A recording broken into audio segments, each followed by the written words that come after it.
Kia ora, and welcome to the Lowcode New Zealand Mendix bi-monthly. On this episode, Jason will review the HTML element widget and show you how to create a graph with HTML only.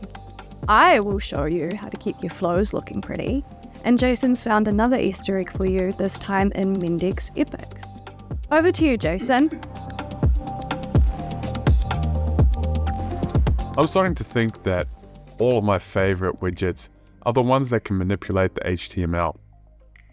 So why not talk about the one and only HTML element widget? This is the HTML element widget. This is one of my favorite widgets at the moment because it allows me to manage, create, and manipulate the HTML.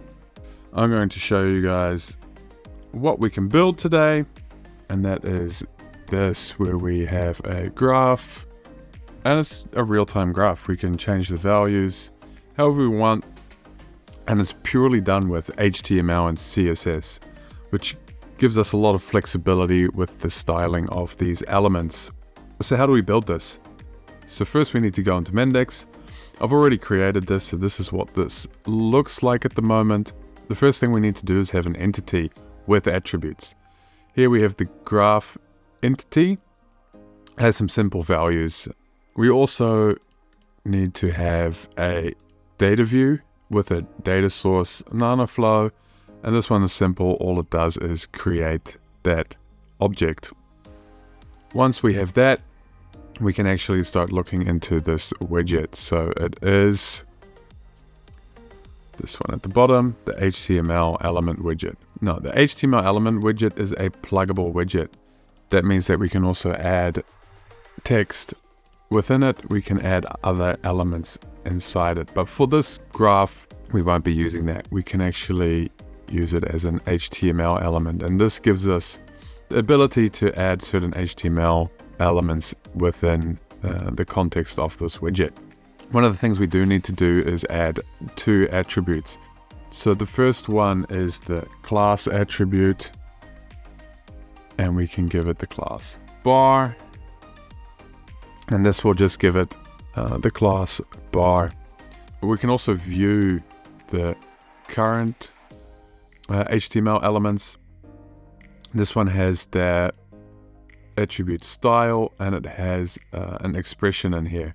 So with this we can write a style, which is inline styling, height, we want the value, and we can add a percentage, and this will add inline styling that will allow us to have the percentage. And then lastly, to make all of this magic happen, we need to write some very simple CSS. So we have a container called bar wrap. It has background color, position relative, height, and we have the bar, which has a width of 40 pixels and a background color of teal. Now if we run the application, we can see, if we go into the inspector, we can see that we have the bar wrap. We have the HTML elements with the bar class, and then the height that is the same as the values that we add here. And you can see when we change one of these, this element will change to 70, and then the styling will change. There you go, a simple bar graph in HTML. I'm curious to see what you guys can create with the HTML element widget. Misaligned flows are one of my biggest pet peeves, and don't get me started on crazy domain models. But today we're focusing on flows. Thankfully, there is an easy solution in Mendix that every developer should know.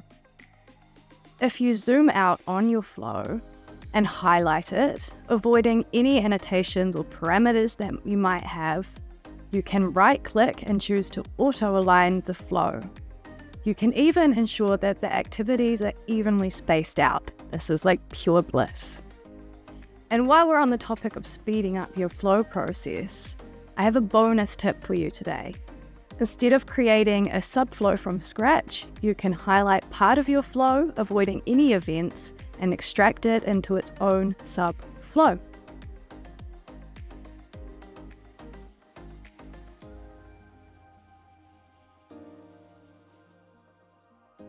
That's one perfect looking microflow. Do you have any tips for the community? Get in touch with us and we'd be happy to feature you in our next video. Back to you, Jason. Another video, another Easter egg. Today's Easter egg is a small one, but a fun one. For our fleet management platform called Mother Trucking, we've been using Mendix epics, and this is where our little Easter egg is hidden.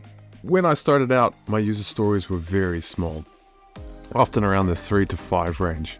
But now, with this hefty project, we sometimes need 99 points. So let's create a story. Okay, here we go. 99 points. 99 points. And this story is called regular size. So we can do this, 99 points. We can create this story. But sometimes we need more points. And sometimes we need a large story. And for this, we're going to need 101 points.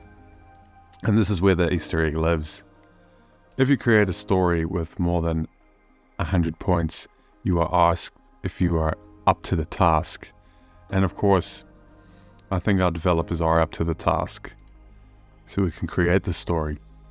And this prompts the challenge accepted pop up. So, a fun little Easter egg there for you guys. I hope you enjoyed this Easter egg. If you find any more, let us know and we'll feature it on our next month's video. Back to you, Kitty. Thanks for watching our bi-monthly video. Subscribe to our channel to stay updated. Making content like this isn't cheap, so if you enjoy our content, please go to buymeacoffee.com/LCNZ to help us make more of this type of content. Enjoy your day, guys. And ladies.